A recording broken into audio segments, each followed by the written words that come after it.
Here's one thing that watching too much red pill content will do to your brain or your mindset, whatever. What some content creators do, and I'm not lumping them all together, is they will speak in absolutes like all women will cheat on you, all women will do this, and all women will do that. And I get it. When they say stuff like that, comment section goes crazy, views go crazy. I get it.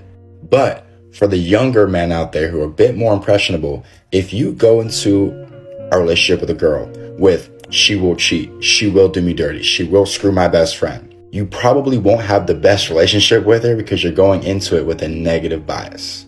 I'm not gonna lie, guys. Girls treat me great. Girls treat me very well. And since they treat me well, it's hard for me to speak in absolutes because they treat me so good. I'm just saying, if you go into it with an aggressive mindset towards them, it's going to be hard to have a good relationship with them. Remember that. So fuck how you feel, homie. We all know that red pill content creates incel. We all know this shit. This is not something that's hidden under a rock. We all know that a lot of men who ingest that red pill bullshit are incels. And for the people that keep telling me that red pill was not intended for this, the original red pill was not like this, please shut the fuck up. Doesn't matter what it was intended to be. Look at what it is now. Look at what it's done. You understand what I'm saying? Look how these men are emotionally unstable. They're dangerous. You can't have a conversation with these red pill demons without them being triggered by something. They're always triggered by something on the internet. They're in these comments arguing with these women. They see a random girl. You know what I'm saying? In the comments, if she looks too pretty, if she's half dressed, whatever, they're in the comments arguing. Nobody's gonna want you in 10 years. Just triggered by shit. Something is wrong with them. And then the older men, like the older men that's like mid 30s, late 40s, 50s, something is completely wrong with them.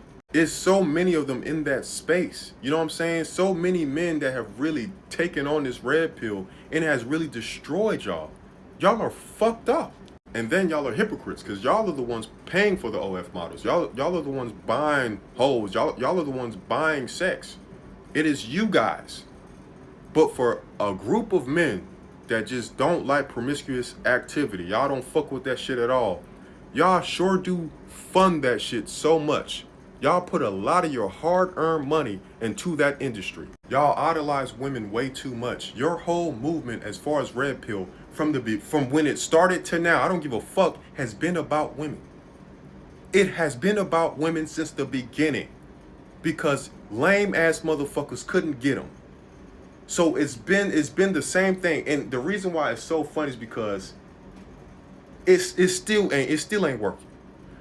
The method that the red pill motherfuckers came up with is still not working. If you fuck with some of the shit they saying, you're a cornball. If you're red pill adjacent, you're a cornball. If you just happen to be in red pill spaces, you're a cornball. Doesn't matter. The shit just is not player at all. That's why, like, the shit just don't make sense. So for all you motherfuckers who really want to glow up, like, you got to get out those red pill spaces. They are fucking up your mind. Not many people like to talk about this, but I genuinely feel like red pill is the most stupidest thing out here. Like, just because you can't get any girls doesn't mean you gotta resort to hating women and end up being a misogynist. Like, that shit makes no sense. Like, are you just trying to validate your own feelings by saying that, oh, you're not the problem and that they are? Like, bro, that is the most pussiest shit that you could possibly do. And if you ever are into red pill, bro, you're specifically the problem. Because now you're giving a whole toxic narrative around social media and constantly pushing it onto other people in real life. And this is why this shit is so corrupt. Because now people can't trust each other and they resort to toxicity because they feel like it's the only way to have a relationship. Like, imagine telling yourself,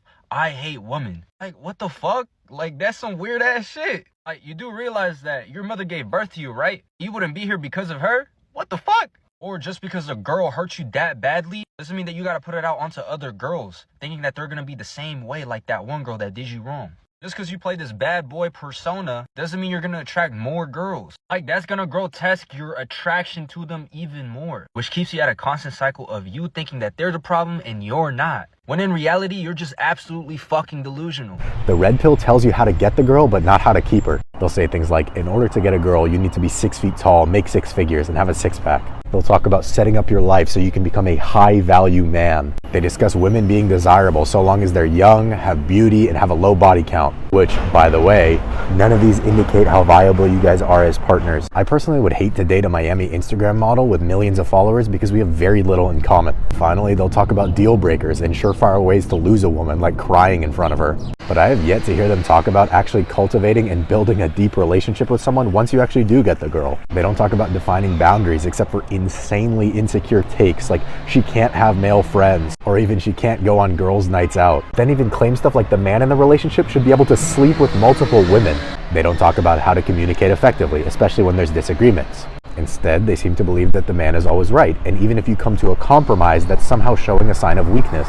They don't talk about growing together and having independent goals from one another that you can complement each other on. Instead, they talk about women as if there's some sort of accessory or prize that you get once you've made it to the top. You should want to be in a relationship with someone who's your equal, someone who you share values with. You're on the same team. You need to get rid of this idea that it's a zero-sum game and somehow if women are winning, men are losing and vice versa. Look at these influencers who you look up to and ask yourself how many of them are in relationships that you're actually envious of. Because from what I've seen, even if the red pill people were right all the time, it's the worst way to go about life. Can you imagine being that pessimistic? The only good thing about life, man, is really people. Like loving people, interacting with people, meeting people, greeting people, hanging out with people, calling people, seeing people, doing things with people. That is what life is about. And these people are disregarding half of the population for what? Just because they've had poor experiences, really. I mean, but everyone has poor experiences. It's the fact that they let it manifest into like women's nature and how much they dislike them, instead of just changing in themselves what they need to change so that women will react differently to them. If you've ever done like a monk mode or a period of time where you just have no girls in your life and you've kind of isolated yourself, I mean, you understand how important people are, how important girls are, and I'd much rather have to deal with the occasional heartache or heartbreak than not have any of the joy of that in my life at all. And for them to write off women like that, red pill, black pill, sad, really sad.